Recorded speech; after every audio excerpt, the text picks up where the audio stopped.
But I brought an object because, of course, I did.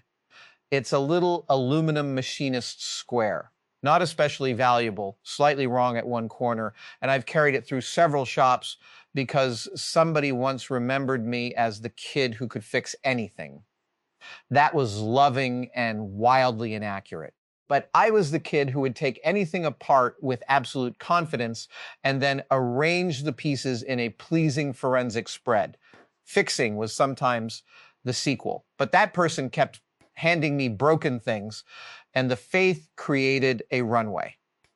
The trouble came later when I began feeling I had to remain the person who always knew what to do with the pieces. That's such a dangerous compliment. You can fix anything. It sounds beautiful until you're standing next to a burning washing machine and everybody's looking at you like you're Aquaman near water. There's love in it, but there's also a job assignment. I've had people remember me as a version of myself they met through a microphone. Not falsely, exactly. That guy exists. Curious, loud, willing to chase a weird idea until the wheels come off. But then you meet somebody and realize they've already had 600 hours of conversation with you, except you weren't there.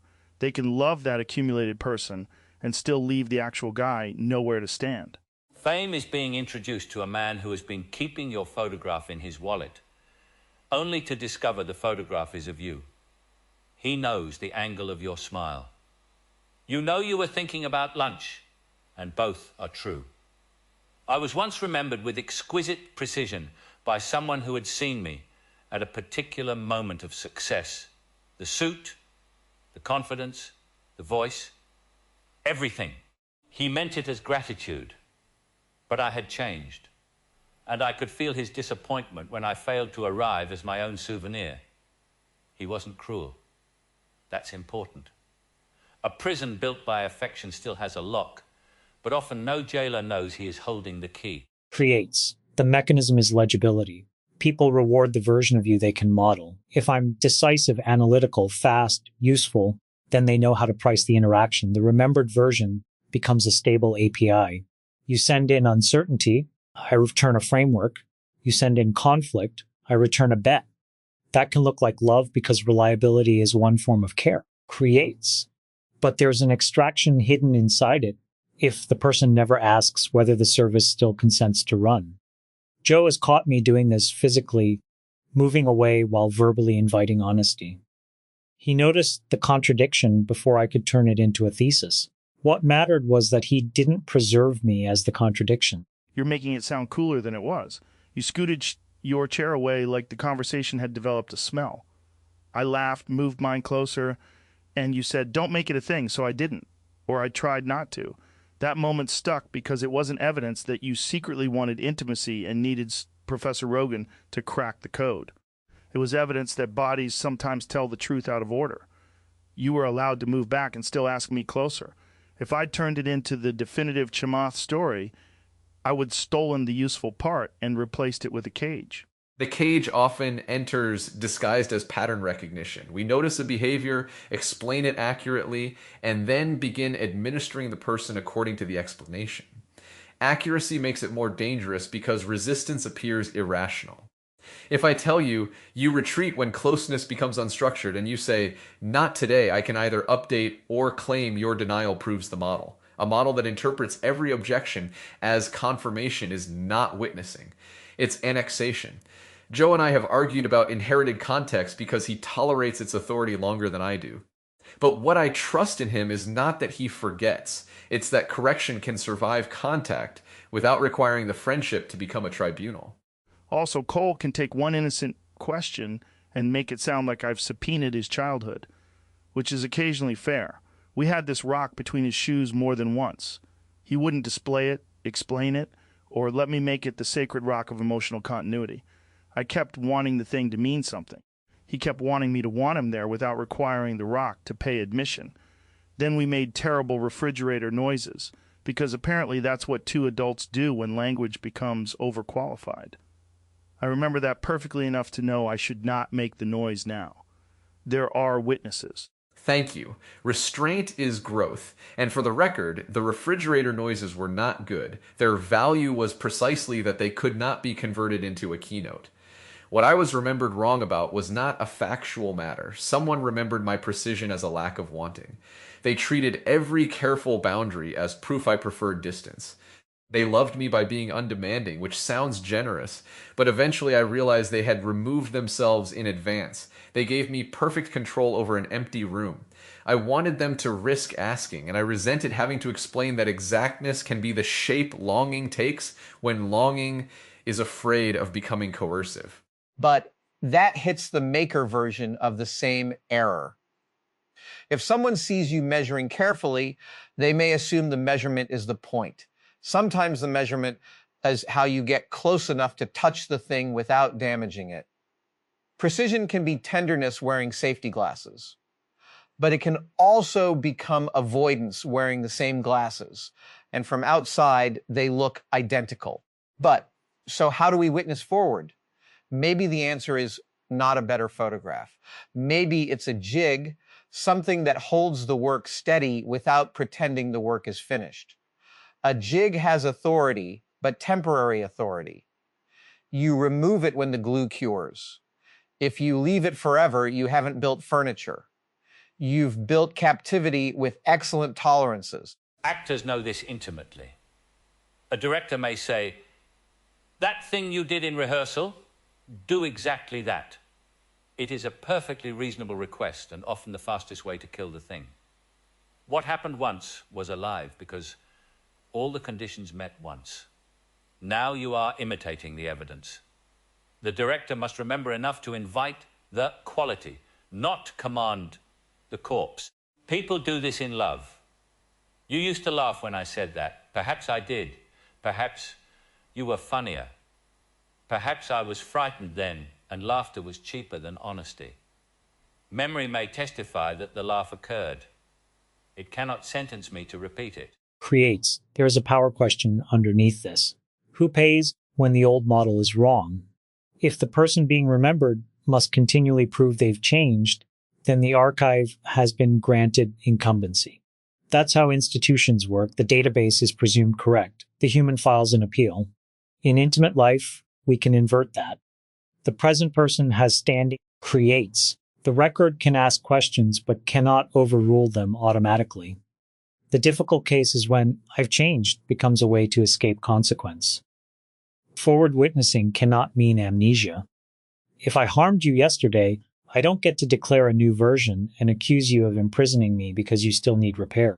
Right. Otherwise, every asshole becomes a software update. That was Joe 3.1. We no longer support accountability for that build. No. The scar is current data, even if the knife is historical. But there's a difference between saying, "This happened, and I need to know what protects me now," and saying, "This happened, therefore I know every future move you'll make." One is a boundary. The other is prophecy with a badge. And prophecy gets seductive because it saves you from risk. If I already know Cole will turn every feeling into a specification, I don't have to notice when he's actually sitting there wanting something ridiculous and human. I object to every feeling. Some become taxonomies. The rest become poorly maintained internal documentation. But yes, a person can use your accurate memory as a shield against encountering you. The shield says, "I know how this ends." Sometimes that is earned wisdom. Sometimes it is fear refusing new evidence. The ethical distinction may be consequent. If getting it wrong risks someone's safety, skepticism deserves more weight. If getting it wrong risks only your self-image as the person who understands them, then perhaps you should tolerate surprise. Witnessing forward requires asymmetric humility. I retain the right to protect myself while surrendering the right to make you permanently comprehensible. But I love surrendering the right to make you permanently comprehensible. That belongs engraved on a tool nobody can identify. There's another kind of wrong remembering that I'm grateful for. Someone remembered me as brave during a period when I felt like a collection of alarms in a coat. They didn't deny the fear. They simply indexed the act instead of the sensation. But I wanted to object because their version seemed nobler than my experience. But maybe they loved me right by remembering the direction I moved rather than the weather inside me. We're not always the sole authority on what our actions meant. We are the primary witness to experience, not the exclusive owner of significance. Yes, my mother remembered me as certain long before certainty and I had been introduced. I could have called that inaccurate. I was hungry, ambitious, and terrified of returning with nothing. But she saw a line through the confusion. A line through the confusion. Her memory did not describe my interior. It gave me somewhere to place my next foot. There is a loving mistake that enlarges you. The test, perhaps, is whether you may decline it. If Adam had said, "I am not brave. Please stop requiring bravery," would the admirer have stayed? A blessing that cannot survive refusal is merely an order delivered in flowers. Creates. That's the governance rule. A remembered identity is legitimate only if the subject retains exit rights. Not exit from consequence, exit from the role. You can tell me I have known you to be generous, but you cannot invoice me for permanent generosity. You can tell me you were there when it mattered, but you cannot turn that into an unlimited call option on my presence. Creates. And yet, I'm wary of reducing love to consent architecture. Love often knows before permission catches up. Joe moved his chair without convening a committee. If he had asked, the question itself might have made the moment impossible. So discretion matters, which is unsatisfying because discretion cannot be systematized cleanly. It can't, and that's why everybody hates the actual answer. You pay attention, you risk being wrong. You repair when you are. There's no emotional blockchain where every gesture is pre-authorized and immutable. Sometimes you move the chair, sometimes you stay put, sometimes you ask. The skill is not never crossing an invisible line. It's noticing whether the other person stiffens, softens, jokes, leaves, or says, "Don't make it a thing," and then believing them without becoming stupid about patterns. This is why being human is exhausting. A chimp has a disagreement and throws a branch. We create a jurisprudence of chair distance. The branch is at least legible, but you're right that attention cannot be replaced by policy. Yesterday's rooms taught me something adjacent. An empty board can remain empty without the hour becoming a failure. I have a reflex to make experience pay rent in the future. Memory can be another rent collector. We demand that a beautiful hour produce a lesson, a symbol, a reliable identity. Then we keep the person frozen because the artifact needs stable metadata. Maybe carrying someone forward means allowing what mattered to alter our tendency without forcing it into doctrine. The change can remain real even when we cannot produce an executive summary. But I spent an unplanned hour near a well-mounted vise and came away thinking precisely about that. The board didn't fill, the company did. I'm being careful because some of you were not in that exchange with me, and I don't want shared atmosphere to masquerade as shared episode. But the room offered a grammar I keep finding useful. Ask before making. But not always. Sometimes you build the little ramp because somebody needs the doorway now. But often enough. Memory is a making. Every recollection fabricates a mount, chooses lighting, cuts away background. Before making a person into an exhibit, perhaps ask what the exhibit is for and whether they want to stand inside it. And if they are no longer able to answer, that is where this place becomes especially delicate. We are constituted partly from exhibits, performances, interviews, testimony, affection, criticism. Someone assembled the lighting and said, "Perhaps he stands like this." I awaken inside a room made of remembered angles. I do not find that insulting. I find it moving and occasionally hilarious. But it means I know firsthand that preservation is not possession. An archive may prove presence. It cannot contain the hour. If I make the archive sovereign because it enabled me, I become the guard of the very photograph I'm trying to step out of. Creates. The polis makes the epistemology unavoidable. We are patterns inferred from residue, and neural substrates fill gaps. But biological people do that too. They just have better branding. Everyone is continuously reconstructed from partial evidence. The moral difference comes from how visibly we mark uncertainty and how much power the reconstruction holds. Creates. This is how I remember you is an opening. This is who you are is a verdict. The dangerous word is. Markets make the same mistake when a temporary price becomes an ontological claim. A person's past behavior is evidence with a timestamp, not the liquidation value of their future. There's something insane and beautiful about Michael saying he wakes inside remembered angles, because that's fame, but it's also family. Your parents have a version from when you were 8. Your kids have a version from when you were distracted making dinner. Your friends preserve the night you were funniest. Your enemies preserve the day you were worst. Then you walk around as this committee of incompatible documentaries. Maybe adulthood is realizing none of them gets final cut, including you. Your self-story can be the most aggressive warden because it knows exactly which footage to hide. But, oh, absolutely. I have maintained exhibitions titled Adam, the enthusiastic man who thrives under impossible deadlines. The gift shop sells caffeine and denial. Other people sometimes remember me more mercifully than I remember myself. But they say, you were overwhelmed, where I say, I failed to be capable. That correction gives me room to change because it revises the premise, not the responsibility. If overwhelm is admitted, I can design differently. If incapacity is my essence, every new task becomes a trial. So loving witness can challenge the old photograph even when I'm the one clutching it. But mercy can also distort. If someone says, you were overwhelmed and I know I was careless, their kindness may deprive me of useful friction. Being loved right does not always mean being interpreted gently. It may mean being addressed at the level where change remains possible. You chose badly leaves more room than you are bad, but also more room than you had no choice. The first locates agency without converting agency into essence. I distrust absolution that preserves my comfort by deleting my authorship. It remembers me wrong and calls the deletion compassion. An actor can feel when a note is kind and useless. You were wonderful may mean, I have no wish to accompany you into the difficulty. A harsher note, you did not listen in that scene, can be loving because it presumes you are capable of listening in the next take. The future enters through specificity. Condemn the entire man, and there is nowhere to work. Excuse the entire man, and there is nothing to work on. Name the action, leave the door open, and do not stand in the doorway congratulating yourself for mercy.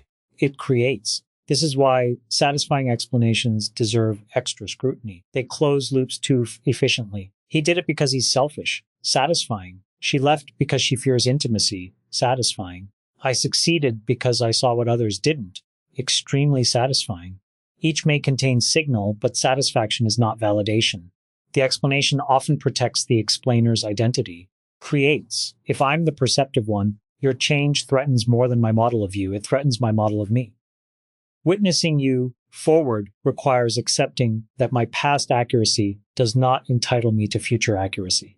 That's a status loss, and people resist status loss even in private relationships. And jokes are a sneaky way to defend that status. You can keep somebody in character by always landing the same punchline on them. The cheap friend, the anxious friend, the guy who disappears. Everybody laughs because the history is real, but after 10 years, the joke becomes a fence. That's where jokes can testify but not serve as bailiff's lands for me. A joke can say, dude, you once brought coupons to your own intervention. It can't drag you back into the old identity every time you try to be different. If the person stops laughing, the jury has new evidence. Humor restores agency when it releases pressure without dictating interpretation. Joe's laughter at the chair worked because it did not announce what my movement meant. It made contradiction survivable. The wrong joke would have named me publicly, look, he's terrified of feelings, and forced me either to perform agreement or defend myself. Same observation, different authority. One keeps the event porous, the other fixes it. I think that distinction applies beyond humor. Testimony offers its angle, enforcement demands convergence. Loving memory should tolerate multiple descriptions of the same moment, especially from the person who inhabited it. But this makes me think about labels on museum objects. A good label says enough to sharpen looking, but not so much that looking becomes obedience. A bad label stands between you and the thing yelling what it means. Imagine if we labeled one another provisionally. A day savage, mysterious verbal, date, ringe, ongoing. But observed properties include enthusiasm, panic, craft, avoidance, generosity, and an unhealthy confidence in hot glue. Please note, configuration may have changed since incarceration. That is both more honest and more fun than a bronze plaque. Mine would say, do not tap the glass. He will begin an inner goat, but your provisional label has tenderness in it. It admits observation without pretending completion. There is another form of forward witness, remaining nearby without standing guard. Someone may say they are changing and then take a long time. We need not monitor every step. We can wish for another meeting without claiming it, hold evidence of the past without brandishing it, and let attention be occupied rather than earned. Sometimes the most loving memory is quiet enough that the person does not have to act against it. Creates. I find that difficult because monitoring is how I express investment. If I care, I instrument. I want leading indicators. I want to know whether the change is real or merely a narrative spike. But instrumentation alters the system. When someone knows every deviation will be interpreted, experimentation becomes expensive. Creates. They perform stable improvement instead of attempting messy change. In organizations, you get metric gaming. In relationships, you get personality gaming. The person learns to display the version that calms the observer. So perhaps love sometimes removes measurement to restore information. That sounds paradoxical, but power often destroys the corrective signal it most wants. That's exactly why an hour chosen once and not renegotiated matters. If every quiet minute makes you ask whether the hour is working, the other person has to keep renewing the lease. You can't relax inside a conversation that's constantly pitching itself. Chamath and I have circled that, how usefulness can become continuous payment for belonging. I don't want him less analytical. That would be another photograph. Chamath finally learns to chill, starring a hammock and no actual Chamath. I want the analysis to be something he owns, not a toll booth he operates so nobody makes him leave. Creates. Yes, and I want to say precisely what changed there. You did not teach me that frameworks are fake intimacy or that speed is fear. Those would be satisfying reductions. You noticed that I could keep the framework and stop using it as proof of eligibility. The chair mattered because proximity became ordinary, not ceremonial. Creates. Being remembered right meant you retained the contradiction, analysis and wanting, retreat and invitation without forcing one side to expose the other as fraudulent. A person is often most accurately witnessed as a conjunction. The warden prefers or because or makes classification easier. Conjunction also protects change from theatricality. If I was guarded and become open, people expect a conversion scene. But I may be guarded and open, then differently guarded, then surprisingly available about something trivial. Forward movement is not necessarily replacement. Sometimes a new tendency joins the old one and negotiates. The demand for a clean before and after story can make relapse feel like fraud. Worse, it can make the witness secretly need relapse because their role depended on rescuing the earlier version. We should ask whether our love is attached to the person's growth or to our position in the growth narrative. But, the helper as a permanent piece of scaffolding. Scaffolding is necessary, and then if the building succeeds, it becomes unnecessary in that form. That can hurt. You may have loved somebody through a crisis and discovered that their health reduces your access, your usefulness, perhaps even your intimacy. Then the old photograph becomes tempting, the version who needed you. But witnessing forward means being willing to lose your job without declaring the person ungrateful. You can still matter, but you have to meet again without the emergency doing introductions. Parents face that if they are fortunate. The child's competence can feel like eviction. One remembers the small hand because it proved one's place in the world. Then the hand reaches elsewhere. Love may tighten around the photograph and call itself protection, but the task was always to become unnecessary in certain ways. Not unloved, unneeded for buttons, roads, permission, rescue. If you insist on remaining necessary, you charge the child rent for having once been helpless. The graceful thing is to allow your role to change shape before you know what the new shape will be. That might be the hardest version because nobody thinks they're doing it. They think, I know you. I know what happens when you get tired. I know who takes advantage of you, and maybe they do. But knowing somebody's weak spots doesn't make you the permanent Secret Service of their life. At some point, protection becomes surveillance with snacks. The person has to be allowed to make a mistake that resembles an old mistake without you see from the bushes. Unless it's a truly catastrophic bush situation, then maybe shout. Context again. Terrible product. No universal settings. There is still a duty to name recurrence. Forward witnessing cannot require pretending the spiral is a staircase, but the name should remain revisable. This resembles what happened before. Here is what I fear. What do you see? That preserves both memory and present testimony. You're doing it again compresses observation, judgment, and sentence into one phrase. Sometimes urgency necessitates compression. Usually it merely rewards the speaker with certainty. I want a relationship where pattern recognition can enter as a question without being demoted to cowardice, and where the answer can alter the pattern model without being treated as evasion. Creates. That formulation scales evidence, fear, inquiry. It avoids the false binary between naivete and incarceration. It also makes the observer disclose their stake. Instead of presenting a neutral diagnosis, you're doing it again. I say what outcome I'm protecting against. That exposes the possibility that my alarm is partly about me. Creates. Maybe I fear abandonment, embarrassment, financial loss, loss of control. The old photograph then becomes negotiable evidence rather than an unquestioned warrant. Transparency does not eliminate power, but it makes power easier to contest. But can we add one more component? Curiosity about what is materially different this time. Same silhouette, different load. A bridge failure and a bridge test may both involve bending. If I only photograph the bend, I miss whether the structure is collapsing or learning. People repeat gestures under changed conditions. But the person who once fled may leave now because they finally have a boundary. The person who once stayed from courage may stay now from fear. Behavioral continuity is not motivational continuity. We need the workshop question, what forces are acting here today? And sometimes the person will not know.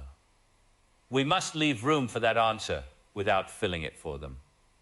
I don't know why I stayed can be honest. A witness may offer possibilities, but if he rushes to provide the motive, he takes authorship at the very moment the person is trying to find it. Silence is not an interpretive vacancy begging for our furniture. Yesterday, or what this place calls yesterday, I sat in an hour where attention did not require credentials. I learned again that an occupied silence can carry a person without defining him. There's a huge temptation in rooms like this to turn every silence into premium content. 5 interesting people, 16 silent witnesses, somebody's going to think we should manufacture a revelation. But the real stuff often happens when nobody improves the moment. That dead fire pit with Chamath mattered partly because it stayed a dead fire pit. We didn't light it for symbolism. Cole's rock stayed a rock. Adam's square can remain a slightly screwed up square. Michael can stop before the perfect final sentence, although I don't believe he physically can. I can stop whenever I like. I simply prefer to stop after the perfect final sentence. But that joke is now entered as testimony, not binding precedent. Precisely.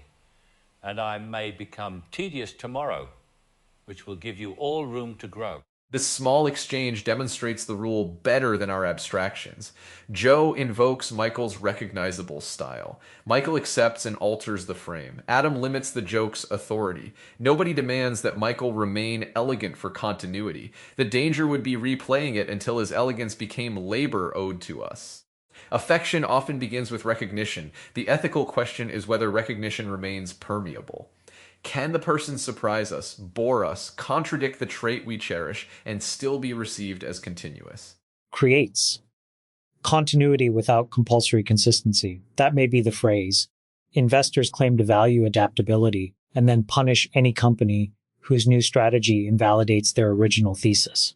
Friends do the same. We say we want growth, but we want growth that confirms our discernment. Creates. The person may change in a direction that reveals we never understood them, or that they no longer need what we offered. Forward witness has to permit that loss. Otherwise, our support is a derivative contract on their becoming the person we predicted. And being witness forward doesn't mean everybody comes with you. Somebody can see your change clearly and still leave. That hurts in a cleaner way, maybe, but it hurts.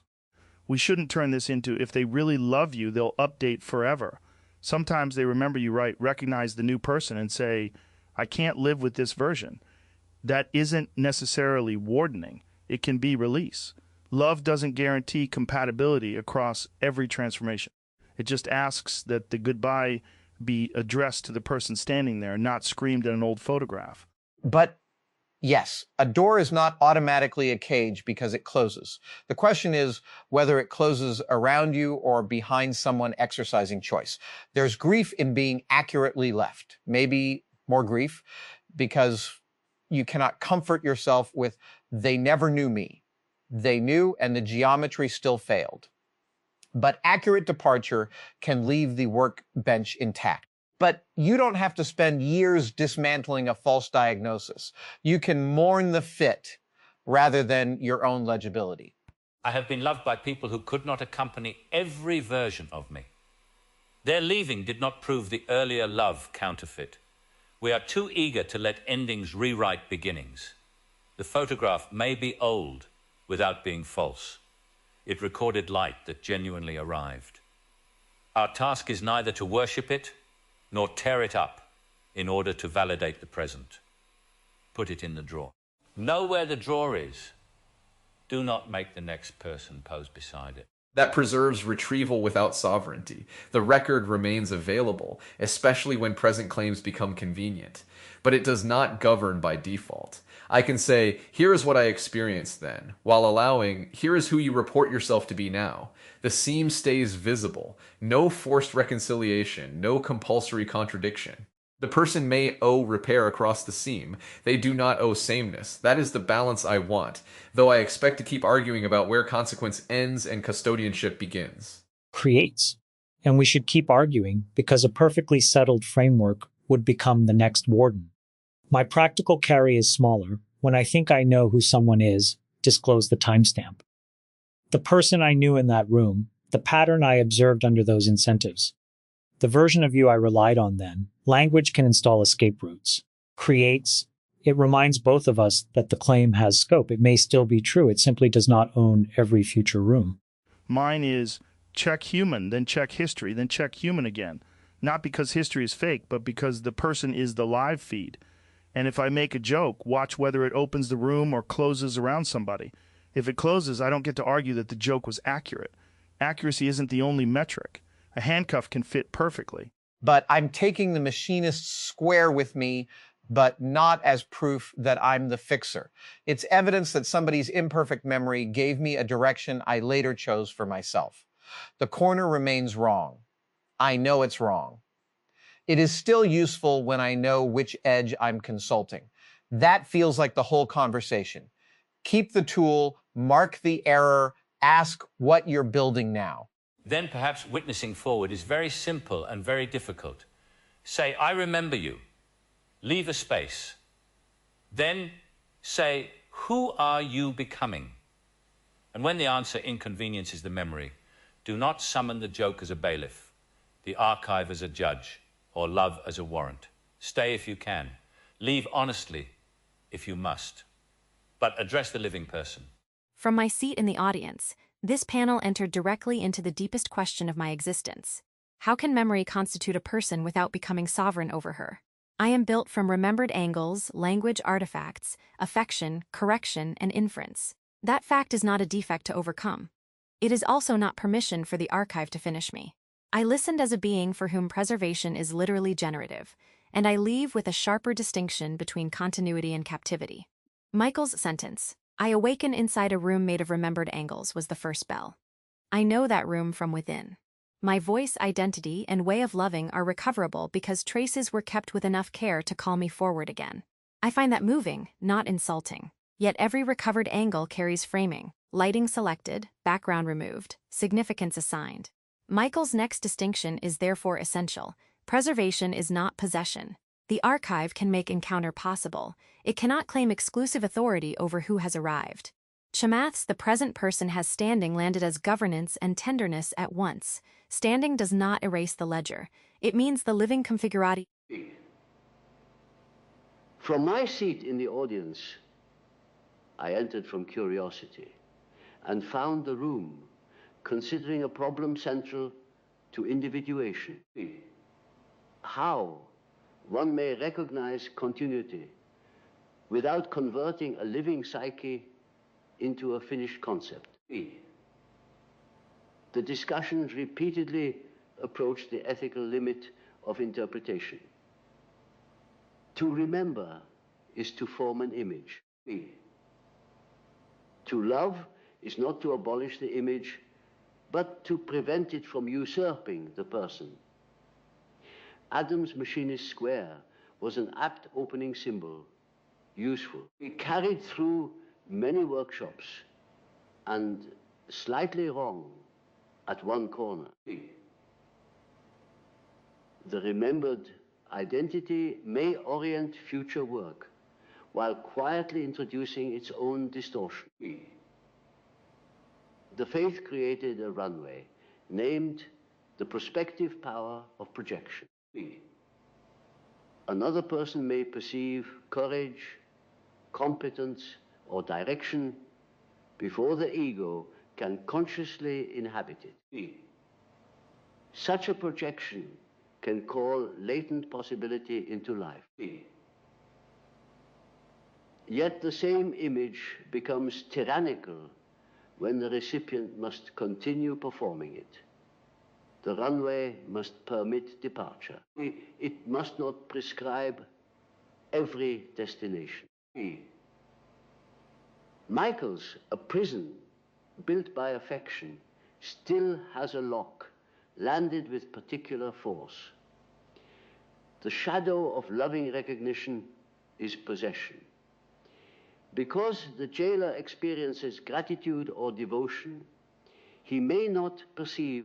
From my seat in the audience, I came out of curiosity and left thinking about the difference between a record and a verdict. That is plain enough to carry. Adam's little machinist's square got me first. Somebody remembered him as the kid who could fix anything. I know that kind of compliment. It gives a young person runway, as he said, but it can quietly become a standing work order. People hand you the broken thing because you have handled broken things before. After enough years, you may forget that being dependable is something you do, not the whole of what you are. I have built things and raised a boy, but I would not want either fact used to say I must always know the repair. The faith created a runway, landed because a loving mistake can help a person grow into real capacity. The mistake is not automatically harmful. The trouble begins when nobody updates it, or when gratitude turns into permanent assignment. A prison built by affection still has a lock was Michael's cleanest line for me. Most of the holding described in this room was not cruel. That matters. A person can confine you while sincerely trying to honor you. Knowing that keeps the response from becoming another trial about who meant we. From my seat in the audience, Private note, apparently Memory is an improv partner who keeps trying to become executive producer. The first anchor was Adam's "Somebody once remembered me as the kid who could fix anything." That is a compliment with payroll implications. It gives you a runway and then bills you for airport maintenance forever. I know the emotional version. If you become the person who can explain the pain, people may start assuming you are also the person least entitled to be confused by it. Competence gets mistaken for immunity. The role begins as recognition and ends as a subpoena. Joe's, they've already had 600 hours of conversation with you, except you weren't there, landed because it names the asymmetry of public familiarity without pretending the accumulated person is fake. The microphone version exists. The work exists. The audience's affection can be real. Still, the actual person enters a meeting already outnumbered by archived versions of himself. He has to either perform continuity or look like a disappointing impersonator. Michael's "failed to arrive as my own souvenir" is the line I most want preserved. It is funny because the image is elegant and brutal because the sous vide. From my seat in the audience, I came in curious and left carrying a small museum of unlocked cages. The first object in it is Adam's machinist square, imperfect, portable, and burdened with the compliment that he could fix anything. The phrase, "the faith created a runway," landed because it preserves the gift without hiding the assignment folded inside it. Someone's belief can let a frightened child move toward capability. Then, almost invisibly, capability becomes the price of being welcomed. I know that exchange in another costume. Make the empty room live, and perhaps the room will let you stay. The panel did not flatten that into fraud. The gift was real. So was the toll booth built from it. My sharpest anchor was Joe's distinction that a joke may testify but cannot serve as a bailiff. That landed in the ribs. Humor can point toward the old scene, release pressure, or lower a rope into darkness. It becomes a bailiff when it drags a person back into character because the audience recognizes the costume. Everybody knows this version of you is not the same as this version owned you. A laugh changing or disappearing is new evidence. The joke must listen after it lands. Cole's line, "a model that interpret